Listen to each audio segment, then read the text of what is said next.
Meus irmãos, recebam a paz do Senhor Jesus. Eu prometo que serei o mais breve que puder.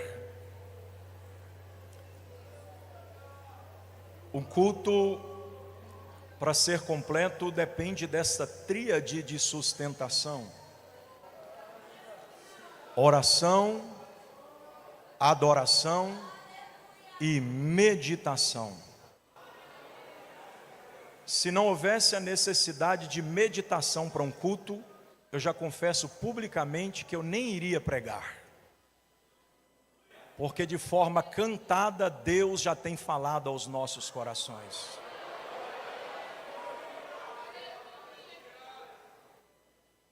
Para ganharmos tempo, abra sua Bíblia junto de mim, no tema que vocês mesmos propuseram para refletirem nesses dias festivos. Carta do apóstolo Paulo aos Romanos, capítulo 8, versículo de número 15. Eu vou aproveitar a gentileza de vocês já estarem me recebendo de pés e assim fazer a leitura para que confortavelmente todos possam retornar aos vossos assentos. Romanos 8 e 15, se você está pronto para acompanhar a leitura desse texto, manifeste-se dizendo amém. Amém. Porque não recebestes o espírito de escravidão, para outra vez estardes em temor, mas receberdes o espírito de adoção de filhos, pelo qual clamamos, Abba, Pai. Pelo qual clamamos, Abba, Pai. Podeis tomar assento, obrigado.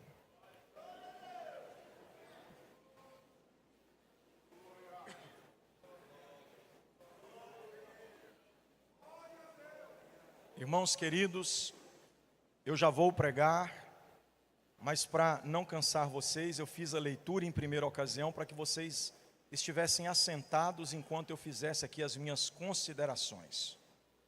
Portanto, se me permitem, antes de entrar no corpo do texto e fazer alusão ao texto, eu quero, em primeira ocasião, deixar registrado a esta igreja, tornar público a vocês a minha alegria e satisfação por servir a Jesus e a sua igreja.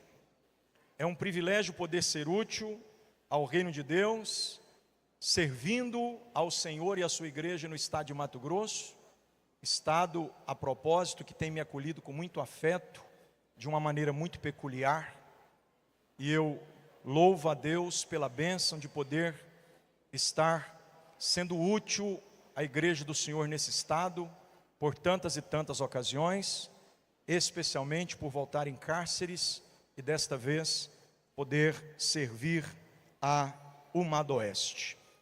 Ao vosso pastor, o líder desta igreja, que representa esta região de trabalho, primeiro ou segundo tesoureiro da convenção Comademate, e também faz parte do Conselho de Jovens do Estado, a Umademate, pastor Rogério Moreira dos Anjos. Em seu nome, pastor, eu vou ganhar tempo, viu? Em seu nome eu vou cumprimentar o ministério que aqui está. Senhores pastores, por gentileza, sintam-se abraçados em nome do pastor Rogério. Amém? Gostaria também de cumprimentar a toda a juventude, em nome do pastor Ismael e do pastor Alexandre, vossos líderes, em nome da vossa liderança, jovens desta região, sintam-se também abraçados. Quero ainda comunicar a vocês que, mesmo muito embora o convite que eu recebi para estar aqui é extremamente honroso, e não há o que se questionar quanto a isso, ainda assim, eu queria enfatizar que não foi o convite altamente honroso que eu recebi que me permitiu estar aqui com vocês. Não menosprezo, muito pelo contrário, que fique claro que eu sou muito grato pelo convite que recebi. Mas é bom que vocês saibam que eu não vim porque vocês me convidaram. Eu vim porque o meu pastor me autorizou a vir. Isso é muito importante dizer, porque tem muitos pastores por aí que não tem mais liderança, não tem mais autoridade espiritual sobre eles. E quando eu soube que o senhor, pastor Rogério, gostaria que eu viesse aqui, então eu pedi ao meu pastor, posso? Ele disse, pode. Então, eu estou debaixo da autoridade espiritual da minha liderança e quero deixar claro a vocês isso. Portanto, trago ao pastor Rogério, ao ministério que aqui está e a toda a igreja do Senhor que se reúne nessa noite, um abraço do meu pastor, pastor José Martins de Calais Júnior, que é presidente da nossa igreja ali no interiorzinho das Minas Gerais, em Coronel Fabriciano e Ipatinga, e também preside a nossa convenção estadual, a Comadvardo. Por último, mas não menos importante, quero também transmitir a vocês um abraço da minha família, da minha esposa e dos 3 meninos lá de casa. Nosso time lá em casa é grande, viu, gente? Lá em casa o time é grande. E a gente só parou no 3º, pastor Rogério, porque o médico aconselhou que ela não tivesse uma 4ª criança, porque foram 3 cesarianas, né? Senão a gente ia aumentando o time, mas não deu não, ficou só nos 3 mesmo. Mas fica registrado a vocês um abraço da minha esposa e dos meus filhos. Meus irmãos, nós vamos meditar na palavra de Deus, mas eu quero fazer 2 considerações finais. Número 1, que bom ouvir vocês, Magno e Zaider. Eu não sei se vai soar bem isso aqui não, porque tem gente que interpreta diferente. São 4 questões distintas, presta atenção. Tem o que a gente fala, número 1. O que a gente gostaria de ter dito, mas talvez a gente não conseguiu ao se expressar, número 2. Tem o que vocês ouvem, número 3. E tem o que vocês deveriam ter ouvido, número 4. Então, é o que eu falo, o que eu gostaria de dizer, o que vocês ouvem e o que deveriam ter ouvido. Tudo é diferente, perceberam? Então não interprete mal, viu? Porque os haters da rede social estão doidos para pegar uma coisinha, não é isso? Eles ficam lá, ó, esse feriado de carnaval então, irmãos, os paparazzi estão de olho para ver se tem um memezinho. Nem que seja um copo d'água caindo de cima do púlpito, eles querem, não é verdade? Para dizer alguma coisa. Mas eu vou falar, porque eu só sei falar no mineirês bem popular. Eu sou fã de vocês. Eu sou fã de vocês. Amém? Deus abençoe. Muito bom ouvir vocês aqui.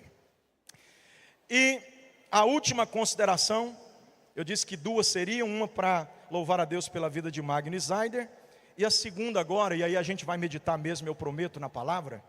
Eu já tinha alertado o pastor Rogério que os 5 minutos iniciais eu ia gastar só para fazer os meus comentários introdutórios. Então vamos lá. Para vocês que não sabem, eu publiquei 11 obras, eu já escrevi 11 livros. Dos 11 que eu escrevi, eu vou ter 3 aqui para apreciação de vocês. Está com o Mateus, filho do pastor Alexandre, e com Wesley. Parece que um está aqui, no pátio de alimentação, e o outro está lá na saída do templo. Para os irmãos que quiserem adquirir, mas deixa eu dar um conselho. Só compre os meus livros se valer a pena para você. Porque tem gente que compra e fala, não, eu vou comprar e depois não lê. E sinceramente eu acho que isso tem que ser uma via de mão dupla. Quando você compra, você me abençoa. Quando você lê, você se abençoa. Não é verdade? Então não compra só para me abençoar, não. Eu gostaria muito que você fosse abençoado. Compre e leia. Agora, se você quiser comprar para não ler, então compre e doe para alguém que lê de verdade. Porque é importante você praticar a arte da leitura. Amém, irmãos? Tem um monte de moça aí querendo voltar para as suas respectivas cidades com mais do que uma rodada de pizza depois do culto, viu, jovens? Tem moça que está querendo voltar para casa com um acordo de oração, para quem sabe dar alguma coisa certa depois, não é verdade? Deus não reúne uma mocidade desse tamanho. Não, irmão, vai sair muito casamento ano que vem, pastor Rogério. Na verdade, tem casamento que ainda vai sair esse ano. Eu preguei na Comadrem algum tempo atrás, o filho dos organizadores estava com 17. Já estava mirando numa menina, disse, eu vou casar, viu, pastor? Eu disse, pois tome coragem e fala para ela. Já vai arrumar um servicinho, né? Porque não dá para casar, tem que tratar da vida dos outros, né? E aí, irmão, ontem ele estava me contando, estou casado, pastor, 18 anos só. Acabou de fazer 18. Pensa num esmilinguido, menino magrilinho, franzilinho, casado, Ué, o senhor me encorajou, eu fui para cima. Né? Então, Depois do culto, você, varão, compra um livro de presente e dê para ela. Já é o início de um diálogo. Vamos lá. Ó, se valer a pena para vocês, vocês compram. Se não valer a pena, não compra não. Mas eu acho que eu vou até parar aqui, antes de falar do livro, eu vou aproveitar o ensejo, porque esse negócio está dando certo. Tem lugar aí que eles estão me chamando até de santo casamenteiro já. Eu estou dando coragem para esses meninos, entendeu? Tomar iniciativa. Porque no meu tempo, quem tinha esse papel de galantear era o homem. É isso? Chamar para tomar um sorvete, comer uma pizza, comer um hambúrguer. Era o homem que fazia isso. Mas esses cabas de hoje, irmão, não sei o que está acontecendo com eles, não. Esses menininhos aí que estão dependendo de mesada de papai.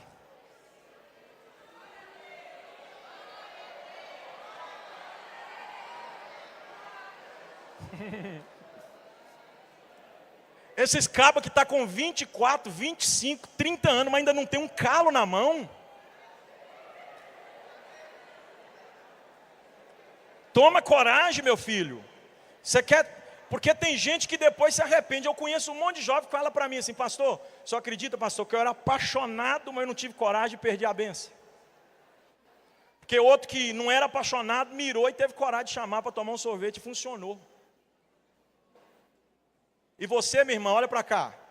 Não cai na onda do feminismo. Viu? Sabe o que é que te deixa... Sabe aonde que está a beleza da mulher? É na sua feminilidade.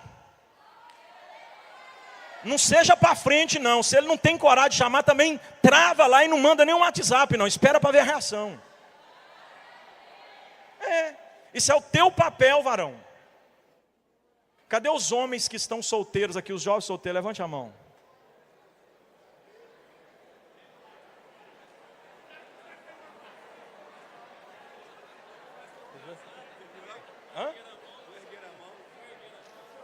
O pastor Elias está dizendo que parece que vocês estão até casados, que não estão nem querendo levantar a mão. Você está vendo como é que esses meninos estão devagar? Nem levantar a mão para se identificar para elas, eles estão tendo coragem. Ei, deixa eu fazer uma pergunta aqui. Onde é que está os varão? Fala amém. No 3. 1, 2, 3. Onde é que está os varão? Diga amém. Amém. Agora vocês dão um jeito de casar. Não, eu fiquei até com medo de sair um amém. Porque, né? Agora, olha para cá, irmã. Esse negócio virou meme na Almadeca ano passado, virou meme lá na Paraíba, mas eu vou falar de novo aqui.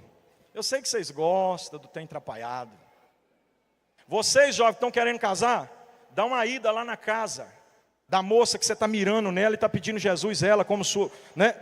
Dá uma ida lá e pergunta para a mãe dela que hora que ela acorda.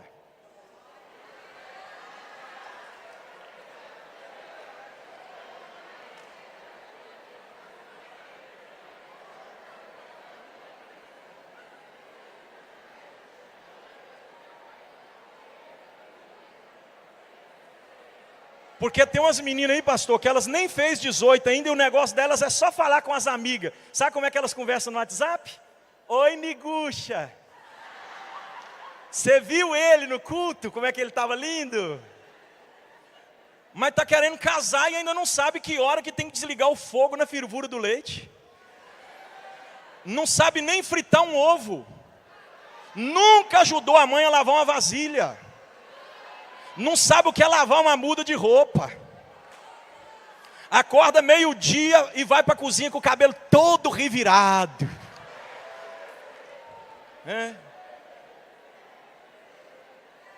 Vai casar para quê? Para fazer seu marido passar fome e morrer de raiva? Parece brincadeira, meu irmão. Eu estou pregando para uma geração que está anomalítica. Diz a Bíblia que Raquel, ou melhor dizendo, Rebeca, ao primeiro encontro com Eliezer Damasceno, já se comportou como alguém que tem disposição para trabalhar. E você, vaso? Vocês acham que eu devo falar alguma coisa para eles, irmãos? Irmãs? Irmãs, vocês acham que eu devo falar? Hã? Sim ou não? Você viu que um monte deles ficou com medo de levantar a mão? Perceberam?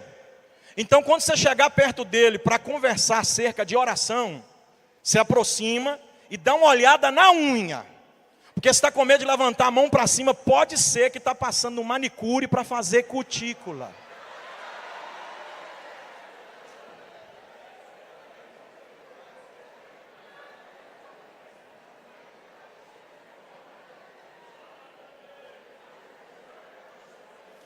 Eu tô meio assim, preocupado com a masculinidade desta geração. Ainda bem que o pastor Rogério colocou vocês para dizer amém. Por quê? Porque olha, irmã, quando você chegar perto dele, dá uma olhada assim na região frontal do rosto. Se tiver de óculos, pede até para tirar. E dá uma olhada por riba do olho assim, bem acima do globo ocular. E vê se esse sujeito, além de estar fazendo pezinho de cabelo, também está tirando a sobrancelha.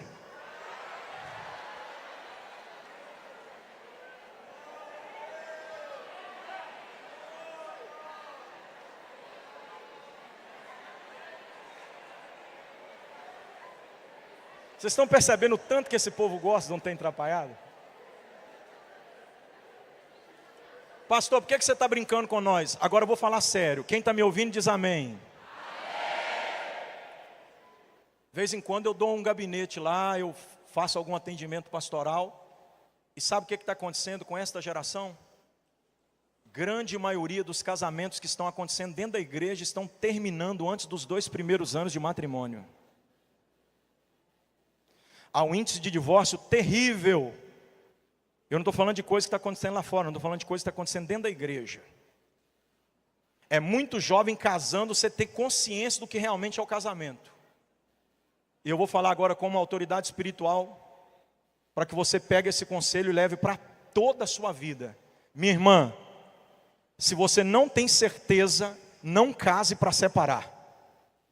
Meu filho, se você está na dúvida, ore mais, não case para divorciar. O conselho que eu estou dando para a juventude da Almada Oeste é um conselho de alguém que deseja profundamente que o seu matrimônio seja bem sucedido. Como ministro, eu vou profetizar isso aqui, como ministro do Evangelho, eu profetizo sobre a tua vida que o seu casamento será blindado pelo sangue de Jesus. Amém? Amém? Se vocês quiserem mais conselhos, hashtag fica a dica e me procura depois do culto que a gente abre até um curso na Hotmart. Vamos lá, vou falar do livro para a gente ir para o texto. Se vocês acharem que devem comprar, só compra se vale a pena para vocês. O pregador além do púlpito, nem só de púlpito viverá o pregador. Ah, tá. Eu ajeito isso depois lá. Obrigado, pastor. Irmãos, o pregador além do púlpito, nem só de púlpito viverá o pregador. O que é que você ensina nesse livro, pastor? Quantos aqui têm certeza que devem orar? Levante a mão. Só quem tem certeza que deve orar, levante a mão. Todo mundo sabe que deve, sabiam disso, né?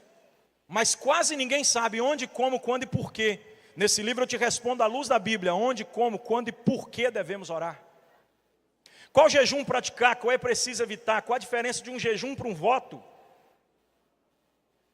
Quantos jejuns tem na palavra de Deus? Te respondo aqui. O que é sermão expositivo, temático, textual? Como compor o corpo sermonário, introdução, desenvolvimento, aplicação, conclusão? Quais são os preparos? Irmão, são 200 páginas para você pensar na arte da pregação. Ó, rapidinho. Avivamento, uma escada de intimidade entre a mente e o coração. É a biografia de Abacuque em pauta. O profeta que começa no capítulo 1, versículo 2, dizendo: até quando, Senhor? É o mesmo profeta que termina no capítulo 3, versículo 17, dizendo: ainda que. Nesse livro eu te ensino que, da dúvida do até quando, a certeza do ainda que, tem também o enquanto isso. E no enquanto isso, Deus nos faz deslumbrar a escada espiritual. E nesses degraus de ascensão, nós nos posicionamos profeticamente em busca do que realmente é avivamento. Do contrário, a gente pode até sentir arrepiozinho no corpo. Mas isso aí eu acho que até ar-condicionado é capaz de fazer. Avivamento de verdade está pautado no posicionamento de alguém que se interessa em descobrir qual é a verdadeira, a poderosa, a eterna vontade de Deus. Agora vou falar aqui para os obreiros. Esse aqui eu vou aconselhar os senhores comprarem e darem de presente para alguém. Esse livro, quando eu publiquei, pastor Rogério, eu não publiquei para comercializá-lo. Hoje eu estou comercializando, mas ele foi publicado para doação na nossa convenção estadual, pois o título é Judas, a deslealdade e a forca mortal da traição ministerial. O que o senhor ensina nesse livro, pastor? Rapidinho, olha para mim aqui. Onde estão os Judas de hoje? Porque o nome Judas não existe mais não, sabiam? O nome é esdrúxulo e é proibido em cartório nacional registrar qualquer criança com esse nome. E por mais que não exista o nome Judas, tem ou não tem gente que está praticando o que ele praticou? Tem ou não? Sim ou não, irmãos?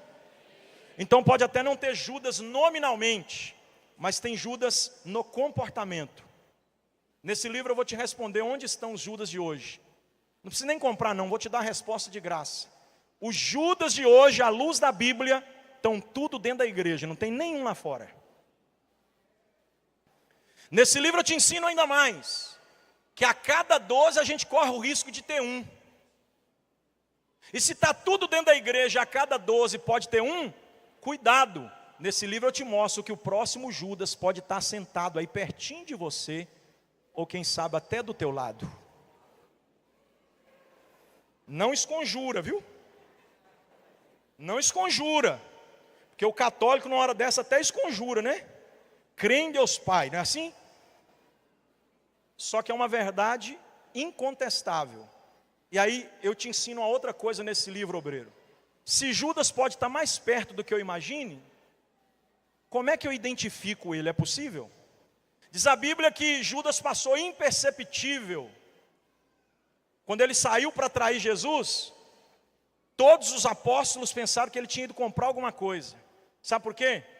Porque Judas não tem cara de Judas, não tem jeito de Judas, Judas não se parece com Judas. E aí, pastor, como é que a gente descobre? Nesse livro eu te mostro quais são os traços do perfil de Judas, porque nos dias de Jesus era impossível saber. Mas hoje, com os traços do seu perfil, há indicações que são desdobramentos para o perfil do indivíduo que se pareça com ele. Última coisa para mim já entrar no texto. Vocês sabiam que Judas não foi o único suicida da Bíblia? Nesse livro eu te ensino quais são todos os suicidas da Bíblia. E como cada um deles praticou o ato de autoextermínio, com exceção a Judas. Por quê, pastor? Porque Judas a gente não sabe de fato como morreu. Porque João disse que ele morreu enforcado. Mas Lucas, ao escrever Atos, disse que ele morreu precipitado. Deixa eu perguntar um trem para vocês, bem no mineirês. Enforcado ou precipitado? Quem está certo e quem está errado? Lucas ou João? Como morreu o apóstolo Judas? Quantos quer saber? Eu tenho a resposta para dar agora. Quantos quer saber como morreu Judas? Levante a mão. Quantos quer saber? Facinho. Compra o livro que vocês descobrem. É só para descontrair, tá, irmãos? Olhe para essa pessoa que está ao seu lado. Eu vou falar isso só agora e é para ele acordar. Diga para ele: Deus tem uma palavra para o seu coração. Olha para mim, por favor. Redobre ou até triplique a sua atenção. A mensagem é muito rápida. Parabéns pela boa iniciativa. Pela iniciativa louvável de abordarem um tema tão propício para a nossa realidade espiritual contemporânea. É preciso resgatar a nossa ideia de filiação, até porque não somos órfãos, nós temos um pai. Com base na perspectiva temática que vocês mesmos sugeriram para a reflexão desses dias em festa, eu quero extrair um sermão, quebrando um pouco a minha tradição ministerial, que é de forma sistemática e expositiva abordar o texto. Nessa noite faltar-me tempo e espaço para tecer comentários acerca de tamanha profundidade que o texto tem a nos revelar. Mas de forma bem sintética, sintetizando o máximo que eu posso, eu vou falar de forma temática e não expositiva o que o texto sugere. Para entendermos melhor o que Paulo afirma ao escrever esta expressão, eu queria convidá-los a pensar sobre os atributos comunicáveis e incomunicáveis de Deus. Quais são os atributos comunicáveis, pastor? É tudo aquilo que o homem é capaz de replicar. Atributos comunicáveis é tudo aquilo que o homem é capaz de tornar possível na sua própria existência, de acordo com o que ele visualiza na divindade de Deus. Atributos comunicáveis é tudo que o homem consegue replicar olhando para Deus. Deus é a fonte do amor, sim ou não? Mas o homem pode amar, atributo comunicável. Deus é a fonte da justiça, sim ou não? Mas o homem pode exercer justiça, atributo comunicável. Deus tem muitos atributos comunicáveis. Entre os muitos está a ideia da paternidade. Mas para compreendermos melhor o que é a paternidade na perspectiva dos seus atributos comunicáveis, é preciso entender o que é atributo incomunicável. Atributo incomunicável é tudo aquilo que o homem jamais, em hipótese alguma, de maneira nenhuma, será capaz de replicar. Deus é, e só Ele é, ninguém além dele será capaz de ser. Isso é atributo incomunicável. Quais são os atributos incomunicáveis, pastor? Vamos lá, para quem gosta de escola bíblica dominical, isso aqui é matéria de infanto juvenil, mas eu vou repetir para a igreja do Senhor, porque eu quero relembrá-los essa noite. Atributo incomunicável de Deus são só Deus, ninguém além dele, somente Ele é eterno. Só Deus, somente Ele, ninguém além dele, somente Ele é soberano. Só Deus, ninguém além dele, somente Ele é onipotente, onipresente, é assim ou não? Onisciente, Ele é presciente, só Deus, somente Ele. Deus é conhecido na antiga aliança por Jeová Tsiniqueno, por Jeová Tsabaote, por Adonai, por Elohim, o nome de Deus, e Jeová, que tem a sua transliteração, que é conhecido no tetragrama como um Deus além do tempo, pois Ele não está apenas na ação do tempo presente e permanente. Deus foi ontem, Deus é hoje, Deus será, continuará sendo amanhã. É por isso que para Moisés Ele disse: eu sou o que sou, eu sou o que sou, Arré, Yarrié, Raché, Yarrié. Eu sou o que sou, eu sou o que fui, porque eu não mudei do passado para o presente. Eu sou o que serei, porque amanhã continuarei sendo quem fui ontem e permaneço sendo hoje. Fui, sou, serei. Isso é um mistério. Deus é conhecido na antiga aliança como Deus Todo-Poderoso, como o Senhor da paz, como o Senhor da guerra, como o Senhor que provê. Deus é conhecido de maneiras diferentes, mas no Novo Testamento, Jesus é apresentado a toda a humanidade pelo próprio Pai, quando a Trindade de forma harmônica e orquestrada se manifesta no ato do batismo à beira do Jordão. O Pai brada do céu, identificando a paternidade, e diz em Mateus capítulo de número 3, este é o meu Filho amado, em quem me comprazo. O Espírito desce em forma incorpórica de pomba, e Jesus recebe o que o Espírito traz e o que o Pai comunica. A Trindade orquestrada se manifesta para declarar algo que a humanidade ainda não conhecia. Deus não é só eterno, Deus não é só soberano, Deus não é só todo-poderoso, Deus não é só onisciente, Deus não é só onipotente, Deus não é só onipresente, Deus também é Pai. A primeira coisa que Satanás faz após Deus se revelar como Pai é tentar contradizer o que o próprio Pai havia dito acerca do Filho.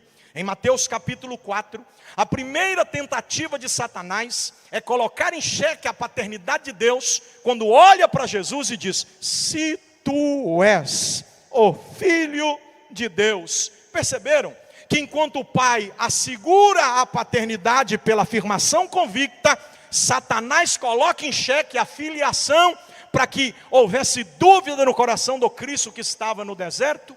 Parece que qualquer semelhança não é mera coincidência para a realidade espiritual desse tempo. Deus já disse que é o teu Pai, e a maior mentira de Satanás para esta geração é que você não é filho de Deus. Satanás tem trabalhado para confundir a mente dos jovens, para colocar em xeque a filiação. Tudo que o diabo quer é que a alma do oeste acabe e você volte com sua respectiva caravana para o seu domicílio, para o seu endereço, para o seu município, acreditando que isso aqui foi só um encontro rotineiro e nada na tua vida mudou. Só que o que ele não sabia é que Deus ia tocar em Magnus Heider para cantarem que as cadeias iriam quebrar. Enquanto vocês estavam cantando que cadeias estavam quebrando, eu já senti a aproximação do Pai dizendo: eu estou aqui para provar o amor que tenho para com os meus filhos. Agora vai ouvindo.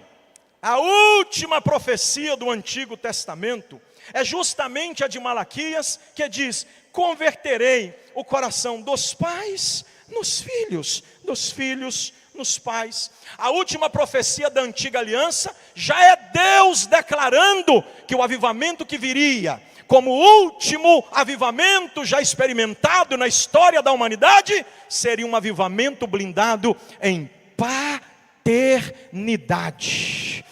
E sabe qual é a figura profética utilizada pelo profeta Malaquias? É Elias, no espírito de Elias, no espírito de Elias, no espírito de Elias. Eu fiquei me perguntando por várias vezes, por que esta profecia paterna vem com esta figura profética inserida no bojo do texto? Por que Elias? Por que não Jeremias? Por que não Daniel? Por que não qualquer outro profeta? Porque Elias se comporta como a figura paterna de Eliseu. Faz 12 milagres e Eliseu faz 24. Elias está dizendo para Eliseu: eu não só quero um filho espiritual, eu quero um filho espiritual que seja maior do que eu no futuro, e é por isso que eu libero porção dobrada do meu espírito. Para quem está pensando que essa geração será uma geração fracassada, eu tenho um recado de Deus essa noite. Para quem está pensando que essa geração será uma geração que vai frustrar, que vai quebrar todo o ritmo de ascensão da igreja, eu tenho uma notícia de Deus essa noite. O que Deus fez em nós não é nem a metade do que fará em vós, porque está chegando de Deus uma porção de unção dobrada. Você pode me ajudar a pregar? Não se sinta constrangido ao fazer, é apenas aconselhável que faça. Encare alguém que sentou perto de você e diga para ele: o que Deus vai mandar vai vir em dobro. O que Deus vai trazer, diga, o que Deus vai trazer vai ser dobrado. Eu queria saber se tem alguém que crê nisso aqui. O povo do Glória a Deus ainda está aqui ou já foram embora?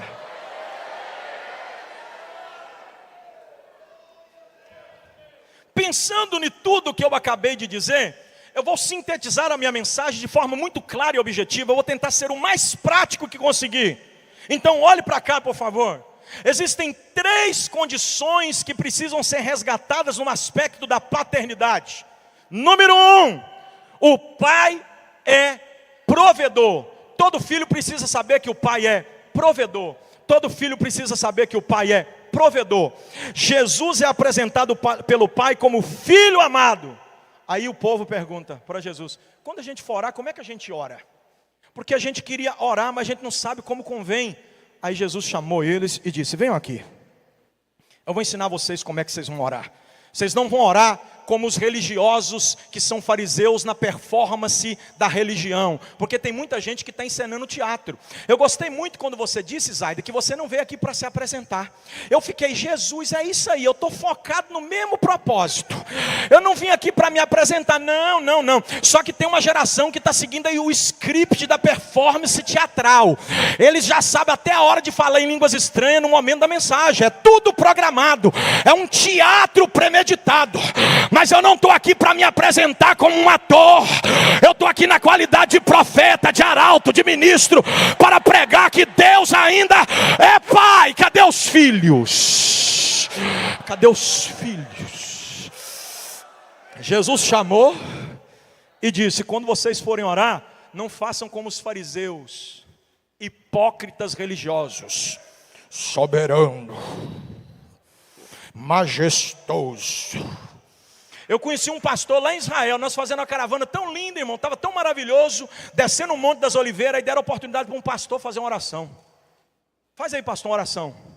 Ele disse: Senhor Deus,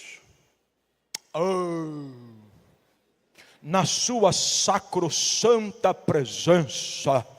Quando ele falou a terceira palavra, eu disse: não dou conta de ouvir esse homem nem orar. É uma espiritualidade fingida. Você quer orar a Deus? Quer orar a Deus? Jesus disse como é que funciona o segredo da oração. Quando forem orar, orareis assim: Pai. E não é Pai meu, é Pai nosso. Porque o Pai não é uma exclusividade tua.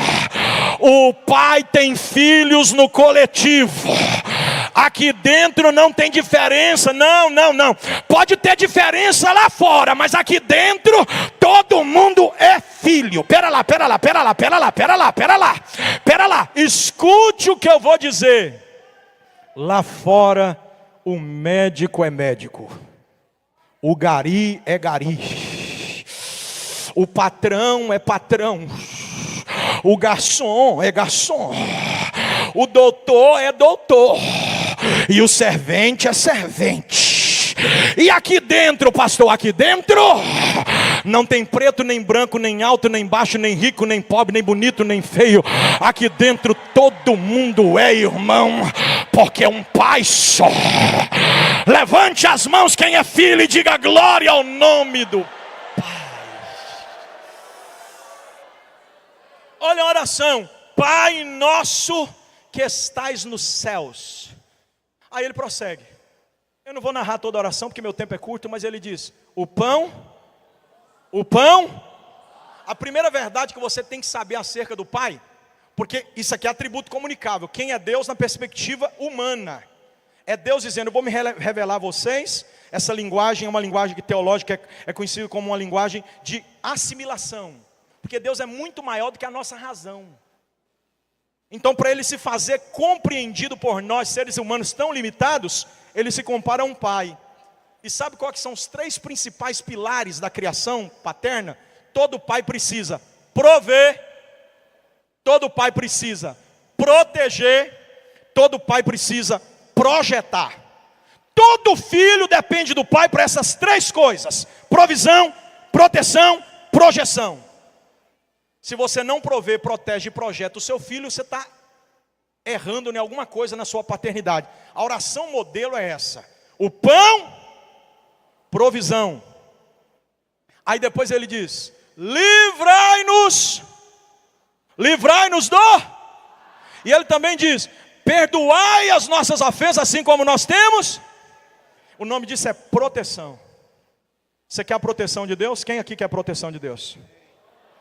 Quantos vão sair daqui hoje com a certeza de que Deus é o seu provedor, o teu protetor e aquele que projeta o teu futuro? Pastor, parece que a gente está errando em alguma coisa. Eu não estou falando que a gente está errando só na liturgia do culto, nem nos conceitos teológicos. A gente está errando muito mais do que na liturgia e na prática teológica. Sabe no que a gente está errando? A gente está errando na vivência, na experiência. Por quê, pastor? Porque a gente está se esquecendo de quem é o nosso Pai. Olha para cá, irmão. Eu vou parar aqui porque eu preciso liberar algumas coisas de Deus para a sua vida. Se na tua casa não sobrar, se na tua família não sobrar, se quando você vir para um culto, você tiver vontade de tirar uma moeda de R$1 do bolso e não ter uma moeda de R$1 no bolso para colocar na salva, eu quero te aconselhar a não murmurar, mesmo embora não esteja sobrando. Por quê, pastor? Porque o teu Pai, Ele também não deixa faltar. Ele é o teu provedor. E pai não tem responsabilidade de te dar a padaria. Pai tem responsabilidade de te dar o pão de cada dia. Eu não sei se você ouviu o que eu acabei de dizer, mas eu vou repetir. Se você realmente é filho de Deus, se comporte como alguém que sabe de quem é filho. O teu pai é aquele que pode até não te dar com sobra, mas com toda certeza é aquele que não deixa faltar o que você precisa. Não levanta uma mão não, porque eu acho que uma é muito pouco. Levanta logo as duas para receber o que eu vou dizer. O Deus que me trouxe aqui essa noite está usando a minha vida para te dizer: eu posso até não te dar o que você quer, mas também não vou deixar faltar o que você precisa, porque como pai eu sei do que você precisa, e o que você precisa eu te dou. Isso é mistério. Isso é mistério. Porque a bondade provedora de Deus não necessariamente nos coloca na condição de alguém que vai viver em regalia e privilégio, mas nos coloca num ambiente de conforto e provisão diária. Pode até não ter o de amanhã, mas o de hoje já chegou, né? Escuta, escuta. O Pai é tão bom que o de amanhã vem amanhã, e se você tentar guardar para amanhã até apodrece, porque o propósito de Deus é dizer que você está debaixo da sua dependência. Enquanto o Pai não te liberar para você ir para o teu destino, você fica aqui comendo na mesa dele. Você consegue entender isso? Consegue entender isso? Pode faltar um Pierre Cardin, pode faltar um Hugo Boss, pode faltar até um Malbeczinho, ou quem sabe um Zaad da Natura ou da Boticário, para você passar no pescoço. Mas já percebeu que o Pai é tão bom que não deixa faltar um Rexonazinho para passar debaixo do braço? Hã? Tem alguém comigo aqui ou eu estou sozinho? Você pode até não calçar cromo alemão, ou ter um pedaço de couro de jacaré no pé, mas percebeu que está também calçado, não está descalço, né, filho? Você pode até não ter um Armani de 50 mil reais no peito, igual muito pastor por aí está usando, e eu continuo usando o meu cia do terno de 400 reais, mas tá bom. E quando eu tento me entristecer, quando eu vou em alguns eventos que o povão está todo cheio de etiqueta, e estou eu lá com esse 24 horas no pé aqui, ó, aquele povo com couro de jacaré no pé, e eu com esse macinho no pé, às vezes eu fico até triste vendo, mas de repente o Espírito vem na minha alma e diz: você pode até não ter um cromo alemão ou um pedaço de jacaré no pé, mas olha aí, eu te calcei. Eu te calcei. Levante as duas mãos, porque uma é pouca. Só quem crê na provisão do Pai. Cadê o povo do glória a Deus aqui? Eu vim pregar, pastor Rogério. Eu vim pregar. Cadê o povo do aleluia? Pega no ombro desse irmão do teu lado e diga: agradece. Diga: agradece. Pode não estar sobrando, mas também não está faltando.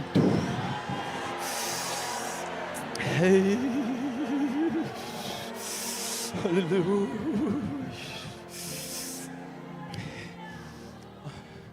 Só quem tem gratidão no coração olha para o céu e diz: obrigado, Senhor, pelo pão de cada dia.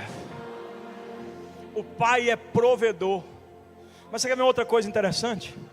O Pai também é protetor.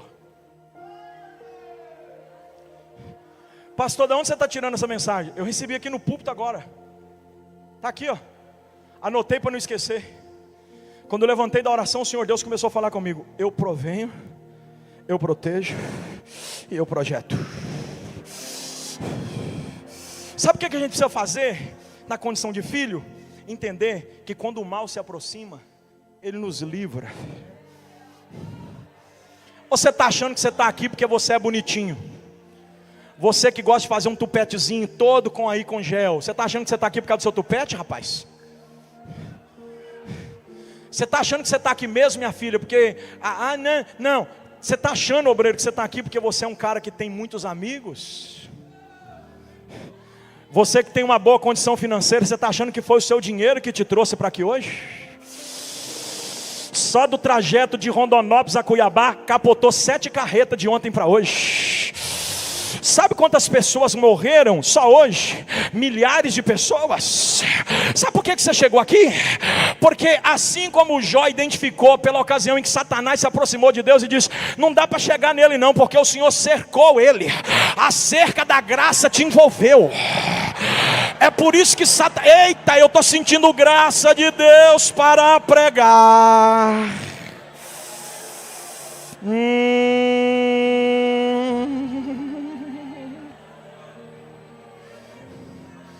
Ele quebra o arco, corta a lança, queima os carros, ele despedaça a ferramenta preparada contra ti, ele afasta o espanto noturno, ele dissipa a seta do meio-dia, ele arrebenta com a mortandade, mal nenhum chegará à sua tenda, ou praga alguma adentrará a tua casa. Por quê, pastor? Porque o teu pai é o teu protetor. Cadê os filhos protegidos pelo pai?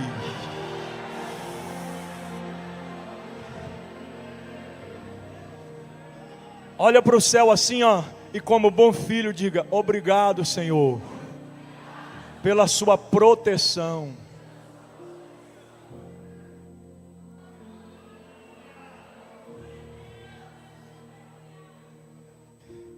Agora quer ver uma coisa? O pai também projeta.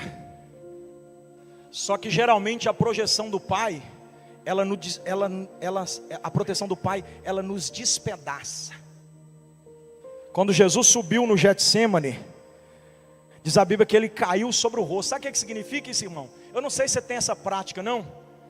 Mas nesses últimos 21 dias anteriores a esse feriado de carnaval, o Senhor Deus me despertou para mim ir para a igreja de madrugada.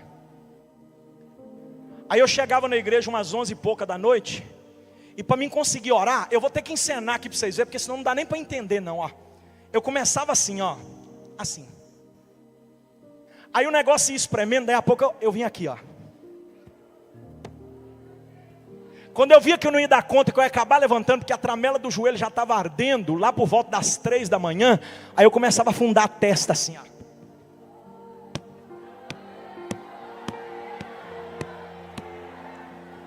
Pastor, para que o senhor está revelando os seus bastidores? Para dizer para você como é que Jesus orou. Não estou falando dos meus bastidores. Só que eu vivi tanta agonia nesses dias de oração, pastor, para vir pregar nesse feriado de carnaval, que num desses dias que eu estava orando, eu senti uma aproximação como se fosse um homem chegando dentro da igreja. Eu estava orando sozinho. Quando eu tentei olhar, eu senti tanto medo, porque era uma presença obscura. Ó, falo, meu corpo chega a arrepio, ó. Me veio um medo tão grande que eu não consegui olhar. Eu comecei a clamar o sangue de Jesus. É a presença do maligno querendo tirar a gente do propósito. E eu clamei o sangue de Jesus, o sangue de Jesus. Uns 20 minutos depois veio uma paz.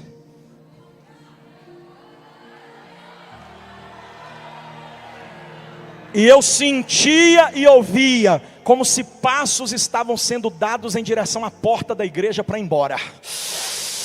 Aí eu senti Deus falando na minha alma sem dizer uma só palavra: o mal que tentou vir te tirar da oração, eu já tirei daqui para não te atrapalhar. Pode continuar orando. Oh. Jesus colocou o rosto em terra e começou a dizer: Pai, se possível for, passa de mim esse cálice. Só que no teste da tua maturidade para a filiação eterna, o Pai não vai intervir naquilo que você mesmo precisa fazer. Aí Jesus, como um filho que entende a condição de filho, disse: todavia, seja feita a tua vontade e não a minha. Sabe o que é que Jesus está dizendo? Eu aceito a projeção. Se o projeto do Senhor é que eu passe por aqui, é por aqui que eu vou passar. Olhe para esse jovem que assentou do teu lado, por favor, e diga para ele: aceita que dói menos.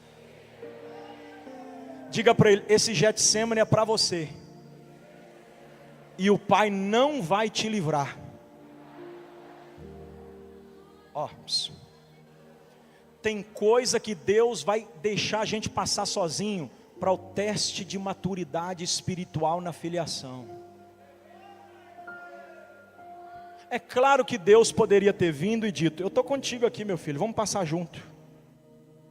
Só que o pai tem prazer em ver o filho vencer, mesmo quando o filho não vê a presença do pai junto dele.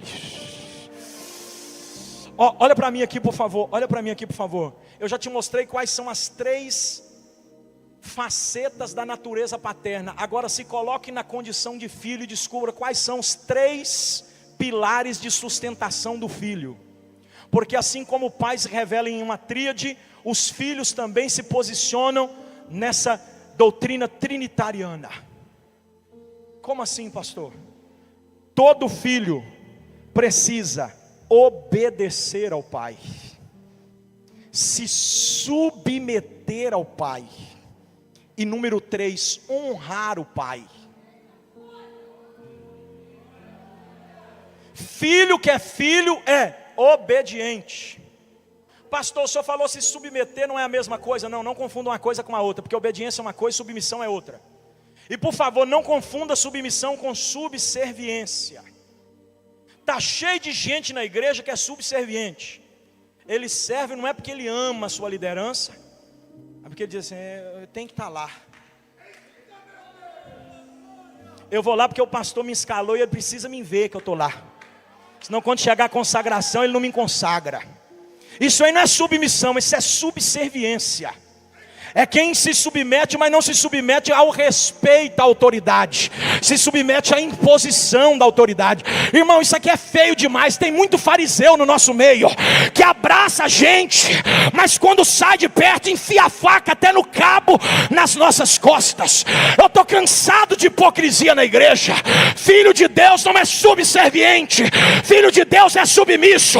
Eu não amo ao pai pelo que o pai me dá, eu amo ao pai pelo que o pai é. Tem alguém entendendo a mensagem que eu estou pregando aqui?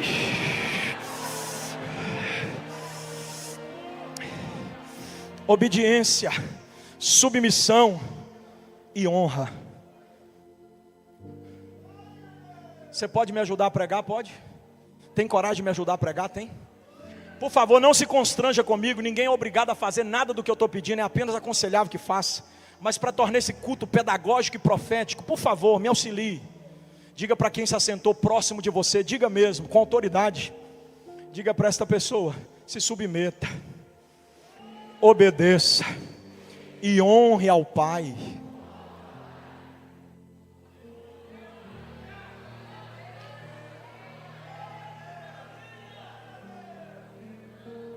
Sabe o que é honrar o pai?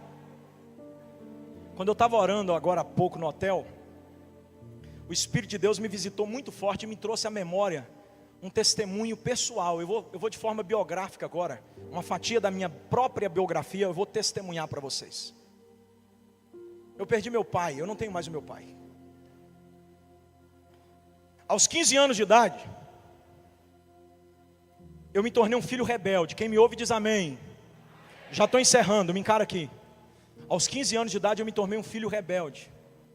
Me envolvi na criminalidade, fui a tragédia da minha família, fui a vergonha dos meus pais. Aos 20 anos de idade, Jesus me aceitou. Porque eu não aceitei Jesus. Foi Ele mesmo que me aceitou, um caba tão ruim, perdido como eu. A graça me encontrou.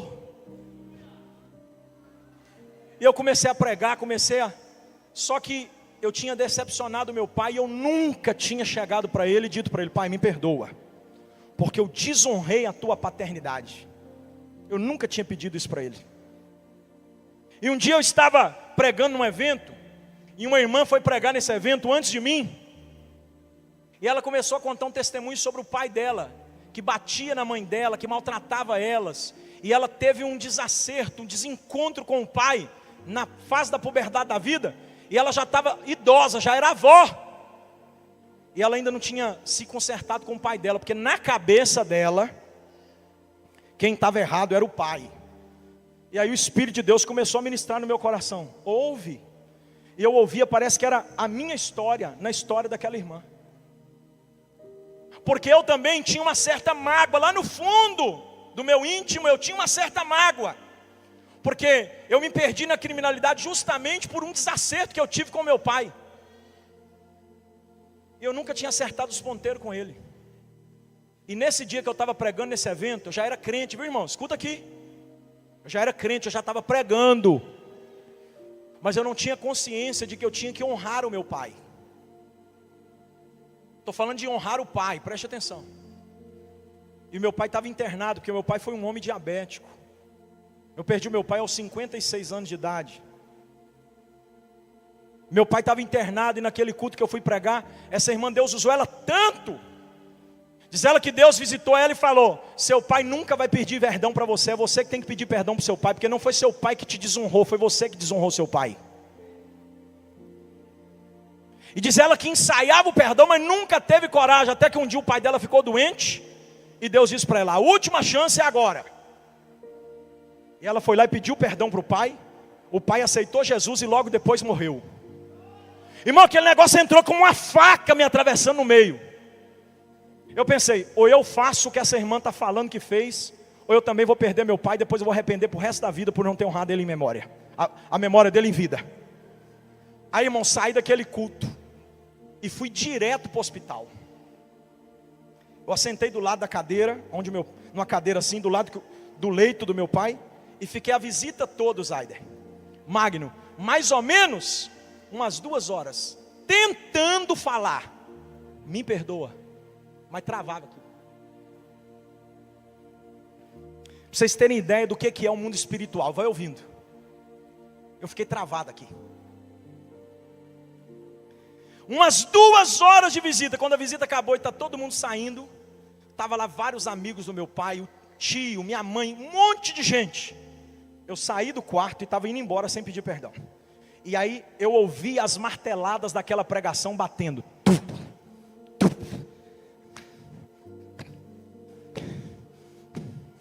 Eu não consegui chegar no estacionamento e eu voltei para dentro do hospital. Já entrei pelo quarto e falei, eu preciso de coragem. Peguei a mão do meu tio e vem, digo, você vai ser testemunha. Pus ele do lado do meu pai. Meu pai ficou me encarando. O que aconteceu que você voltou? Eu olhei no olho dele e disse, pai,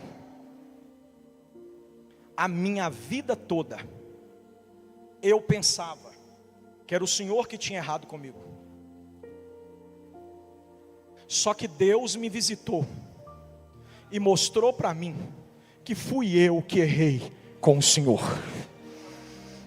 E eu vim aqui hoje, pai, para te pedir perdão. O Senhor me perdoa, pai. O olho dele foi enchendo de lágrimas. E eu fui tomado por uma emoção tão grande que eu falei, pai, na minha vida toda, eu nunca te dei um abraço, pai. O Senhor deixa eu te dar um abraço hoje. Eu não abracei não, eu me desmontei junto dele.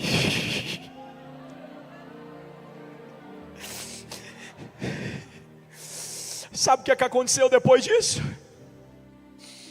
Foi mais ou menos uma meia hora de lágrimas. Os enfermeiros, os médicos, as visitas dos outros pacientes, todos se envolveram num grande mover de muitas lágrimas dentro daquele quarto.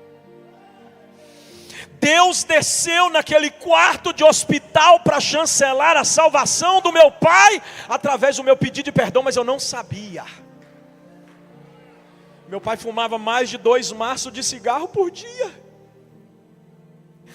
Meu pai estava desviado do evangelho desde a sua infância.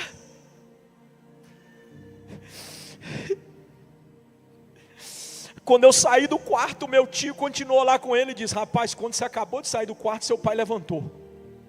Não parecia seu pai mais não. Abriu a bolsa dele, ele estava fumando dentro do hospital, escondido. Ele tirou o maço de cigarro, amassou na frente de todo mundo e jogou dentro da lata do lixo.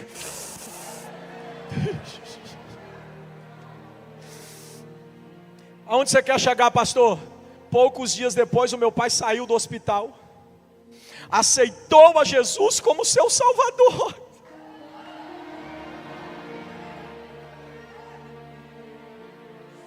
Procurou o pastor da igreja e disse, eu quero batizar. Eu, sem entender os desígnios de Deus, olhei para o pastor e disse, espera um pouco, pastor. conversa com ele mais, explica para ele mais. Aí o pastor falou para mim assim: pela euforia do seu pai, eu não conseguirei recusar o seu batismo. Eu falando, discipula mais, pastor, explica mais. O pastor diz, não dá. Ele quer tanto, mas tanto, que vai ter que ser agora, nesse batismo. Sabe qual que é a última lembrança que eu tenho do meu pai? Meu pai não conheceu meus outros filhos, exceto o meu primogênito. A última lembrança que eu tenho do meu pai, que está guardada para toda a eternidade, foi a câmera frontal da igreja, filmando eu, ele e o meu filho no colo, entrando para o batismo dele.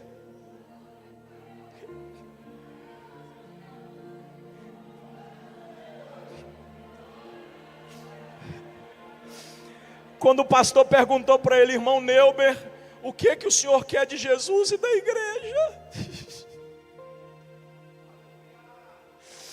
Ele diz, eu quero da igreja a oração e do meu Senhor a comunhão.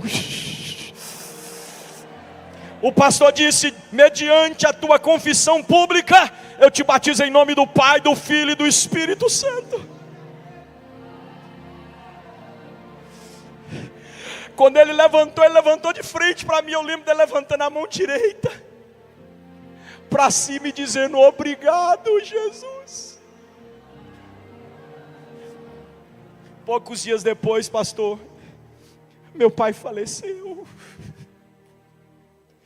Sabe o que Deus falou para mim? Seu pai foi salvo porque você honrou.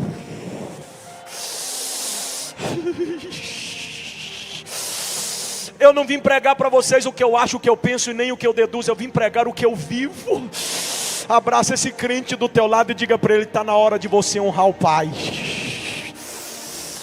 Eu vou dar 30 segundos para os crentes pentecostais liberarem o teu glória a Deus que está entalado. Enquanto você vai adorando, eu vou tentando me recompor para encerrar essa mensagem. Se você entende o recado que o céu acabou de te dar, não levanta uma mão só não, porque uma é pouco. Levante as duas mãos e levante a tua voz. Só você que quer honrar o Pai aqui.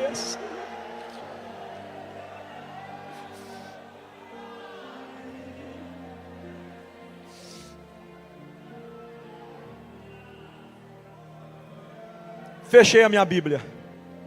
O meu tempo acabou, fechei a minha Bíblia. Eu encerro o sermão desta noite, no encerramento da Almadoeste 2026, dizendo: o maior exemplo de paternidade e filiação da Bíblia, na minha opinião, além do Cristo e Deus, está na parábola do filho pródigo. O exemplo de pai está nesse pai que é o pai dos pródigos.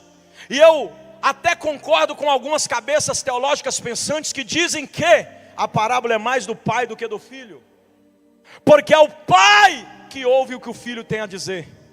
É o pai que divide a herança e distribui igualitariamente entre eles. É o pai que tem a casa, a herança, a bênção e a direção. É o pai que quando o filho vai embora fica na porta esperando o seu retorno. É o pai que quando o filho volta abraça na porta e diz bem-vindo de volta. É o pai que coloca anel no dedo, sapato no pé e roupa nova. É o pai que prepara a festa e faz o banquete. É o pai que separa o novilho cevado e faz com que todos venham festejar pela vida do filho. Eu não sei se você está entendendo, mas nada será compreendido na nossa visão humana, se não primeiro passada pela perspectiva do pai. É o pai que tem, é o pai quem dá, é o pai quem faz, é o pai quem é. Levante a mão e diga glória ao nome de Jesus.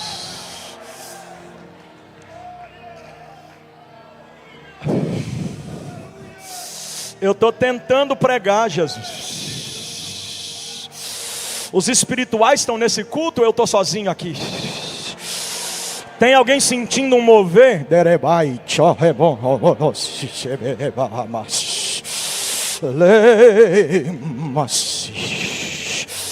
Dominai o herigonsi, gomonuria, rebondi, que bonsi, gamawa, candashi. Elei Jomo Rebawash Rima Habracaba Chocopodos Ele Probondri Gerge Mondri Hawa Sorigom Probidembri Kabataka Chocolos Kamawa Amash Leio Conda Sideria Dadasite Dadasite Dadasite Eleri Kamana Kando Kotoroshi Kebaka Bahama Elei Jokondora Manaya Dorogeria Elei Dogo La Reboria Habama Kama Propataka Pakacho Le Manakamano Tokoto Hamana Yateri Kaba Propra Kaba Chava Elaicho Kamana Kamana Propakapa Papa Papa Amanacha Praka Prakantoko Prawa Taria Plave Chava Klabash Wemanana Yadere Broba Amos Promina Kalalala Yode. Levante a mão, levante a voz, levante as mãos, levante a voz. O Pai desceu, pastor Rogério. O Pai desceu.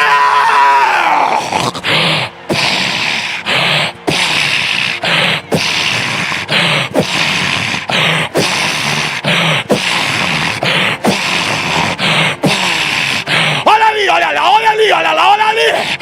Pega! Pega! Pega!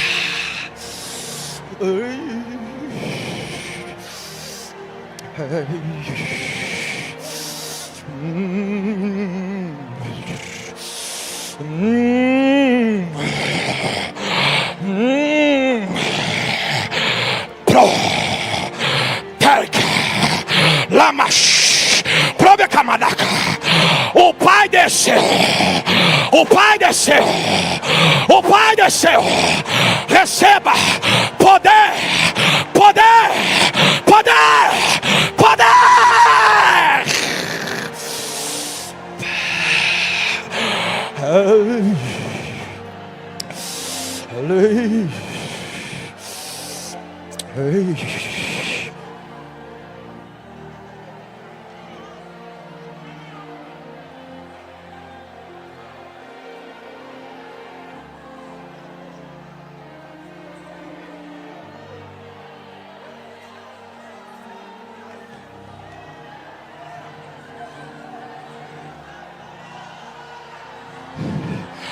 Ah, se vocês soubessem o que Deus acabou de dizer.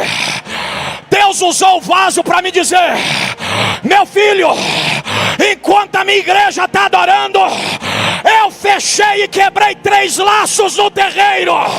Satanás perdeu. O Pai desceu. O Pai desceu.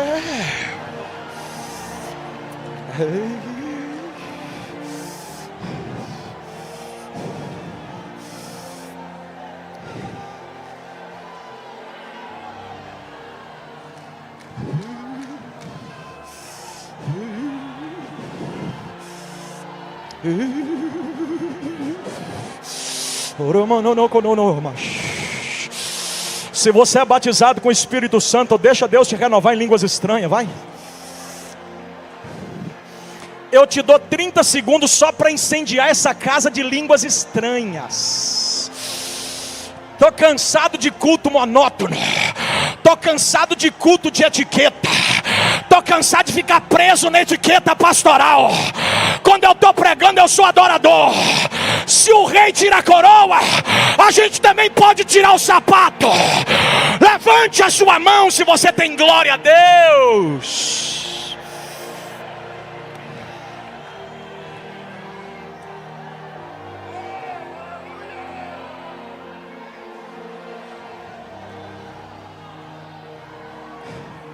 Eu vou encerrar. Continue de pé comigo que eu vou encerrar agora. Um grande exemplo é o exemplo do pai. Mas eu tenho 2 exemplos de filho agora. Em 30 segundos eu encerro, fique de pé comigo. Os dois exemplos de filhos são esses. Um filho pega a herança do pai e sai. No meio dos porcos, olhando bolotas, ele deseja retornar para a casa do pai. Porque para todo filho que realmente amou o pai um dia, longe da casa do pai, porco vira pregador, bolota vira mensagem, e chiqueiro vira igreja. Já reparou que tem gente que está fora da casa do pai no boteco? Deus usa o outro bêbado para pregar com um copo de cachaça na mão? É a bolota virando mensagem, porcos virando pregadores, e chiqueiro virando igreja.